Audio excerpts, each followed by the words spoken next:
Selamat pagi kepada Pak Dadi dan teman-teman sekalian. Salam sejahtera bagi kita semua.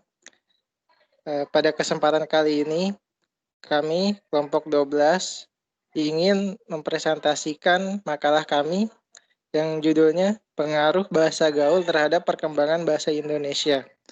Pertama-tama, kami akan memperkenalkan kelompok kami terlebih dahulu.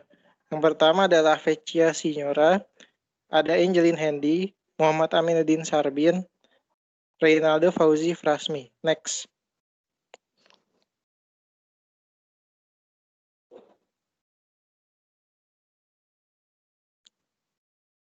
Pertama kita akan membahas bab 1 pendahuluan. Next.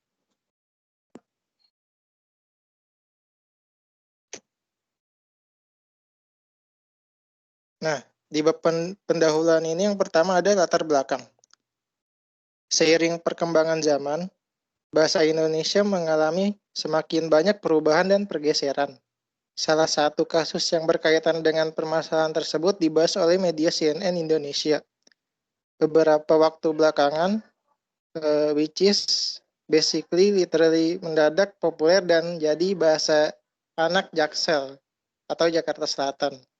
Penggunaan bahasa campuran ini juga diidentikan dengan lokasi geografis Jakarta Selatan.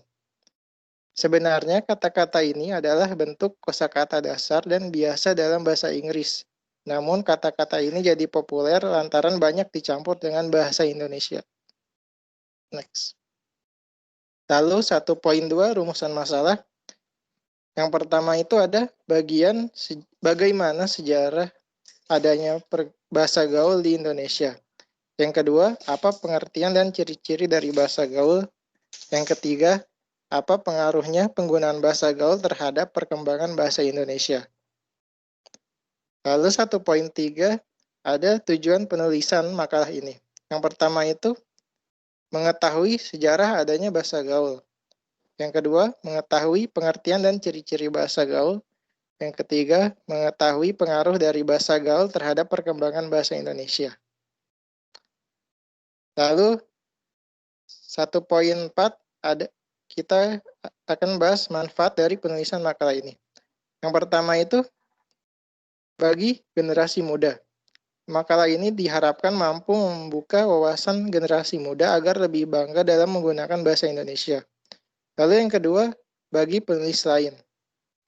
Penelitian ini memberikan pengetahuan dan gambaran umum terkait penggunaan bahasa gaul di Indonesia dan diharapkan dapat bermanfaat untuk penulis lainnya. Lalu yang ketiga ada untuk diri sendiri. Makalah ini juga diharapkan dapat memberikan manfaat bagi penulis agar dapat lebih memahami penggunaan bahasa Indonesia dengan lebih baik. Next.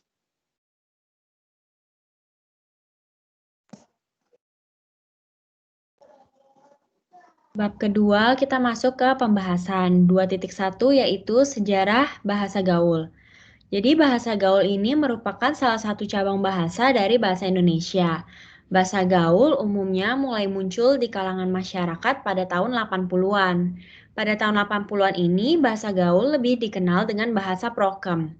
Bahasa prokem saat itu digunakan oleh kalangan pergaulan preman. Jadi penggunaan bahasa prokem ini dapat dikatakan sebagai kode yang digunakan oleh kelompok tertentu. Dapat dikatakan sebagai kode karena makna dari bahasa prokem setiap kelompok dapat berbeda-beda. Next.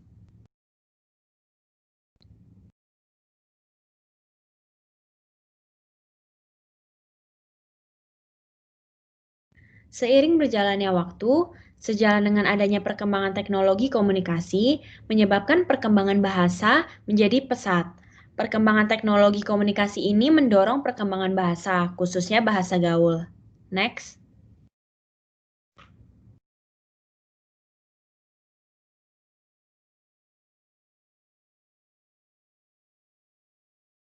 (2.2) dengan subbab pengertian dan ciri-ciri bahasa gaul. Bahasa gaul adalah ragam bahasa Indonesia non-standar yang lazim digunakan di Jakarta di era 80-an, menggantikan bahasa prokem yang digunakan di era sebelumnya. Bahasa gaul adalah dialek non-formal yang berupa slang yang digunakan oleh kalangan tertentu. bersifat sementara dan hanya merupakan variasi bahasa. Penggunaannya meliputi kosakata, ungkapan, singkatan, intonasi, pelafalan, pola, konteks, dan distribusi. Ragam bahasa gaul remaja memiliki ciri khusus, yaitu biasanya singkat, lincah, dan kreatif. Next.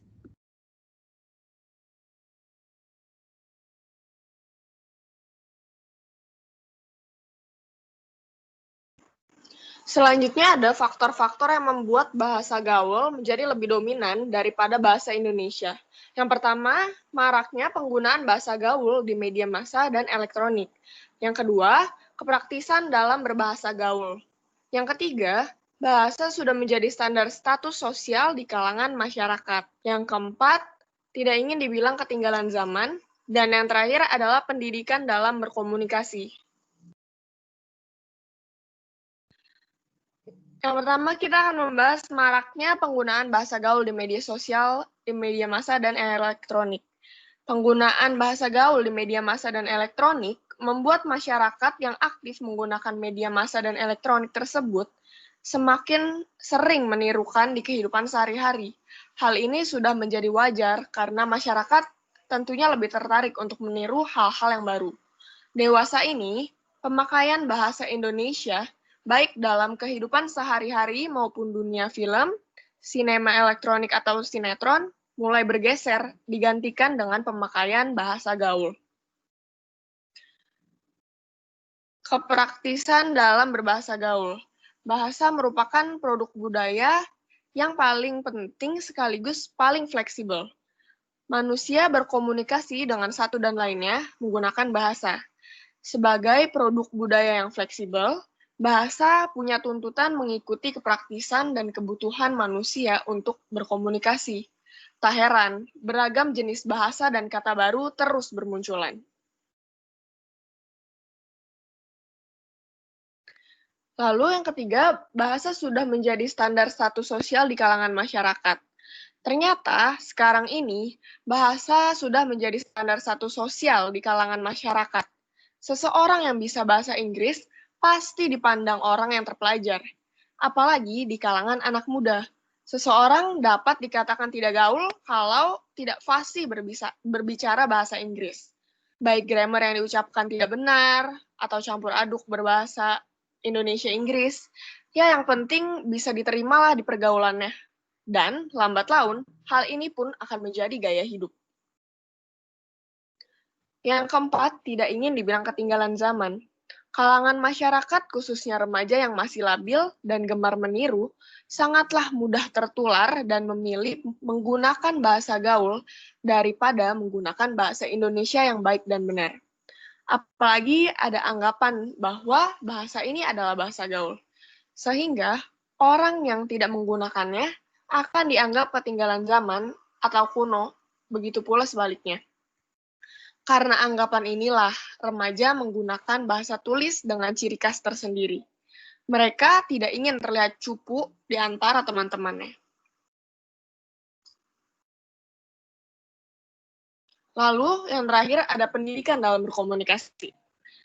Terlepas dari pengaruh lingkungan yang ada, penggunaan bahasa dalam berkomunikasi juga dipengaruhi oleh cara orang tua mendidik anaknya. Sebagai orang tua, seharusnya mengajari anaknya tentang kapan harus menggunakan bahasa yang formal dan kapan harus menggunakan bahasa yang gaul. Bagaimana jika berbicara dengan orang yang lebih dewasa atau dengan orang yang seumuran. Begitu juga di dunia pendidikan. Guru mempunyai peranan penting dalam mengajarkan muridnya dalam menggunakan bahasa Indonesia yang baik dan benar. Walaupun kenyataannya setelah keluar dari sekolah, anak-anak pasti akan kembali pada bahasa pergaulannya. Itu tidak menjadi masalah selama mereka tahu situasi dan kondisi penggunaan bahasa formal dan bahasa gaul. Bahasa formal tentu harus tetap dipertahankan.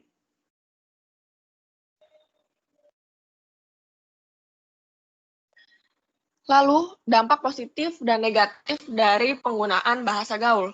Dampak positif dengan digunakannya bahasa gaul adalah remaja menjadi kreatif. Terlepas dari mengganggu atau tidaknya bahasa gaul ini, tidak ada salahnya kita menikmati tiap perubahan atau inovasi bahasa yang muncul. asalkan dipakai pada situasi yang tepat, media yang tepat, dan komunikan yang tepat juga.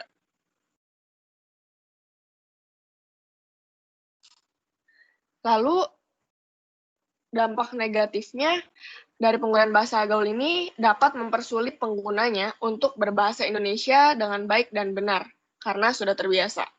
Lalu yang kedua, bahasa gaul dapat mengganggu siapapun yang membaca dan mendengar kata-kata yang termaksud di dalamnya. Bahasa gaul dapat mempersulit penggunanya dalam berkomunikasi dengan orang lain dalam acara yang formal. Bahasa gaul juga dapat menyulitkan orang lain yang mendengar kata-kata yang termaksud gaul untuk mengerti maksud dari apa yang dibicarakan. Lalu yang keempat, bagi masyarakat lain yang merasa terganggu dengan bahasa gaul, menganggap bahasa gaul itu sangat sulit dipahami. Demikian juga dengan penulisan huruf gaul yang sangat menyulitkan bagi beberapa orang untuk membacanya. Misalnya mencampurkan angka dengan huruf. Lalu bahasa gaul juga dapat mengganggu siapapun yang membaca dan mendengar kata-kata yang termaksud di dalamnya. Kemudian 2.2.5 ada upaya untuk mencegah dampak negatif dari bahasa gaul.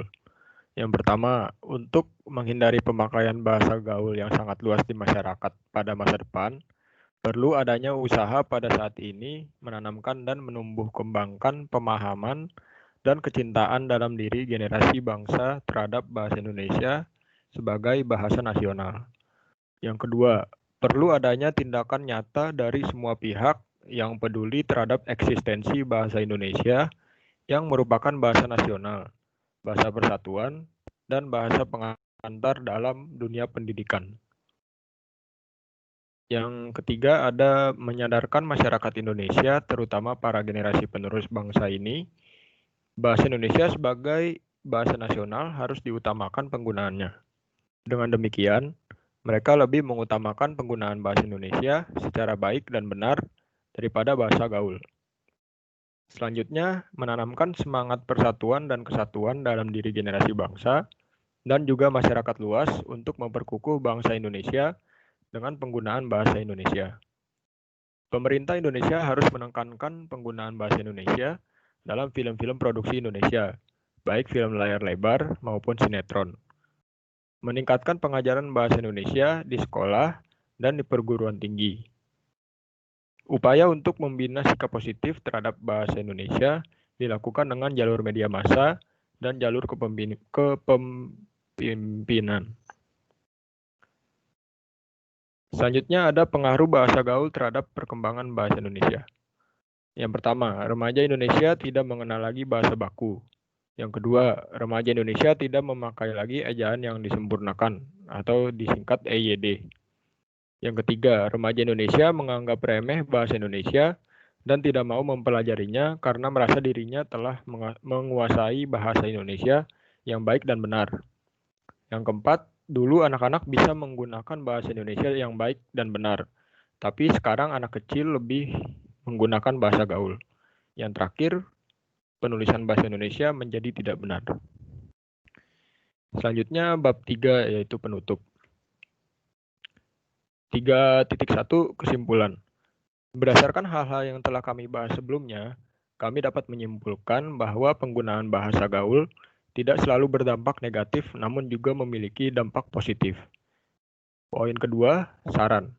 Sebaik atau sekeren apapun bahasa gaul, sebaiknya kita tetap menjunjung tinggi bahasa Indonesia. Untuk pembahasan selanjutnya, sebaiknya membahas lebih detail mengenai perkembangan bahasa gaul dan memberikan daftar bahasa gaul. Kami berterima kasih atas perhatian dan waktu yang disediakan para pembaca. Kami berharap para pembaca memperoleh manfaat dari penulisan ini. Sekian presentasi dari kelompok kami. Untuk perhatiannya, kami ucapkan terima kasih.